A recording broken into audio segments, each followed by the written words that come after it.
Hi, everyone. I'm going to talk a little bit in a moment about Tibet and some of the feelings I have about the Dalai Lama and what's going to happen after his death. Because, I mean, he's just recently past 69 years old. And I had quite an amazing dream about this, which I'm quickly going to share with you. So this is a short little video.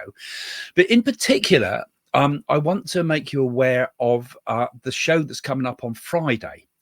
Friday at 7 p.m. UK time. So make sure you're following the site and you've got announcements up for this, and you click the little bell in the corner and so on, and you'll get and look for announcements, and you can get an announcement of it. But I think you'll enjoy this. It's a movie that's being made or has been made about Tibet. It's called Never Forget Tibet. It's made by Jean-Paul Martinez, the film director, and we've got Jean-Paul Martinez with us for an interview about the movie. And I think you'll find it really interesting because you'll hear some of the behind-the-scenes stuff about what's been going on in Tibet. I mean, this is more like this movie. It's a documentary. You're going to get some of the first glimpses of some of the bits from it, but it's a documentary. It's kind of a never been told sort of story, really, and in many ways it's a bit like an adventure. If any of you saw 7 Years in Tibet, which there's a load of stuff about that in there too, the movie 7 Years in Tibet, or read the book, brilliant book actually, if you ever think about want a good adventurous story, real life story of how His Holiness left Tibet and had to get out from the Chinese before they killed him and so forth. So like a thriller story, really. So I think you'll enjoy it. It's a very creative show altogether. Jane and I went to the screening of it, the first screening of it, and we've seen it, and it is well worth a look. We saw it when it went out first in the theaters. So we're going to talk to Jean-Paul about the big spiritual process which went on behind the scenes in the making of the film. It's really creative. We'll show you a few creative highlights from the show, I think. And it's narrated by, the guy in Downton Abbey, who did the Hugh Bonneville. He's doing the voiceover for it. So, it's big names, and it's got some really interesting music to it and so forth. It's making waves at the moment because, there's some contentious things said in it, some things that you've never heard before. So I'm sure you're going to enjoy that, guys. So see you on Friday. But there was something in the interview that I'm just going to share with you now, because that came up, and I've been thinking about it a little bit more, because just before we did the filming, I had a dream about the Dalai Lama, which seems strange. I suppose it must have been on my mind in some ways, but a prophecy came to me, and I'm going to put this up now for the future, because just like I made the prediction about Trump recently, which hit the headlines, this is something I want to say about what's going to happen after the death of the Dalai Lama. I had a dream, and in the dream, I saw two stars, a double star. And there's something about this double star that will help to find the place of the new Dalai Lama. I saw, as I was looking at astrology charts in the dream, and I saw the direction of his birth, show a direction given in the chart of his birth. And at the time of his death, and I hope he lives a long time, I'm not making a prediction about that, but at the time of his death, I saw in a chart again, he was showing me the direction line in the chart, and where the two lines point, it's like circular Western style astrology I was looking at here, where the two lines cross, that would be the place where he would be reborn. And in the dream, I was told that he would be reborn by a place where there is public swimming. Now, I don't know whether that could be a swimming baths, or it could be something else. It could be a lake or something like that. But that was part of the dream. And in the dream, I was also told that this double star had special significance too, because it meant that when he's born, another great personage from Tibet would be born with him.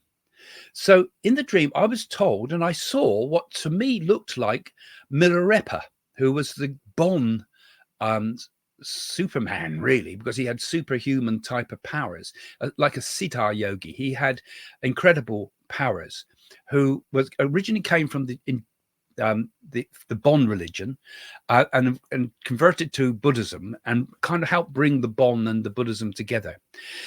So I saw this and I saw that there was like a blending, as if the new Dalai Lama had miraculous powers, because the Dalai Lama we have today doesn't sort of show miraculous powers, but the new Dalai Lama had to have these in order to distinguish him from the misinformation that will come out of China.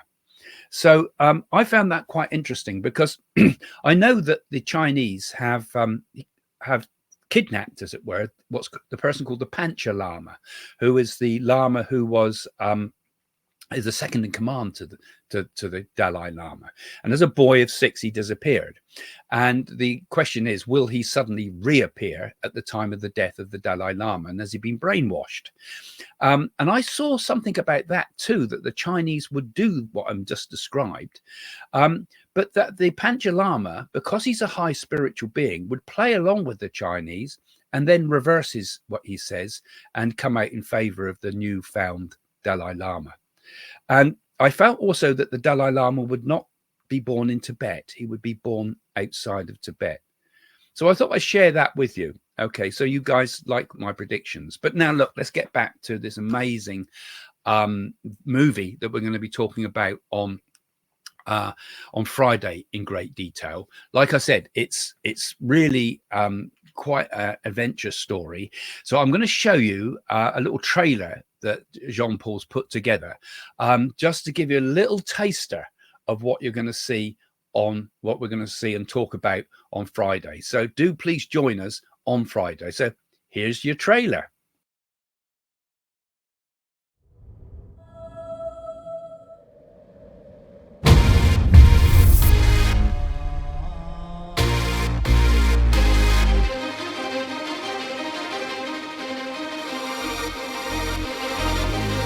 The situation is very difficult.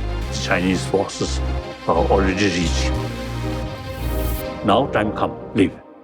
It was one of the most daring escapes in history. Fighting breaks out and forces the Dalai Lama to escape the invading Chinese. Exactly 10 o'clock, I left from Dublin. I had a hunch that I'm going on an important mission.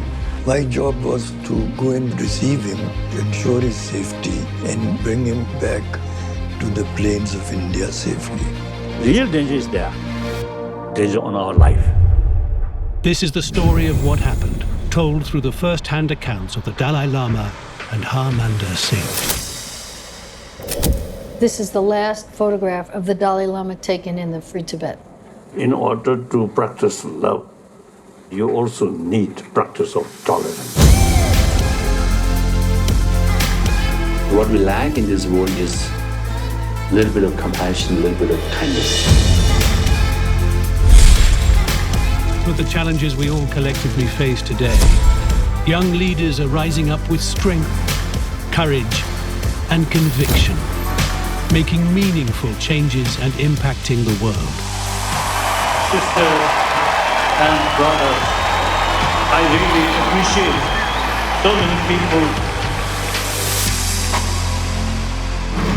The Dalai Lama is calling for more young people everywhere to rise up and to lead a new generation and to create a compassionate worldwide revolution based on love.